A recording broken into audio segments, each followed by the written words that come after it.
Hey guys, Austin here. I'm one of the pastors at the San Marcos Escondido campus, and I'm bringing you today's Daily Dose. A couple weekends ago, I was out of town, and so my wife invited one of our cousin's kids over to spend the night. You see, that seems chaotic to have more kids at home when I'm gone, but this rad thing happens with our 4-year-old and a 2-year-old. When a 6-year-old comes into our house, our 4-year-old and 2-year-old kind of age up to match that 6-year-old's desires and what he wants to do. And so if you can get the 6-year-old on board with whatever activity, or hey, it's time for bed, or hey, we got to put our jammies on and get milk, get ready for bed, the 4-year-old and the 2-year-old are going to want to just kind of like little ducklings follow him along. And I love having the opportunity to see our boys just look up to their cousins. And I think that that's a beautiful image of what Ephesians 5 is trying to say.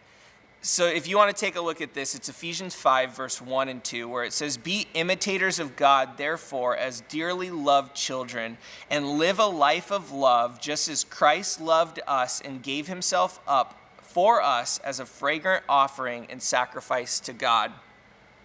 In this context, I think they're saying, hey, you're going to watch your kids try to imitate their parents. They're going to try to be like mom and dad. They're going to pick up mannerisms. They're going to respond the same way mom and dad do. And I think this also applies to little brother trying to be like big brother. And in my case, little brother is trying to be like big cousin. And I think as Christians, we're called to that same relationship with Jesus Christ, that we're supposed to look at him like this big brother figure that we just want to be like. Man, we just want to act like him and live our lives like him. And in this verse, it's saying, hey, sacrifice.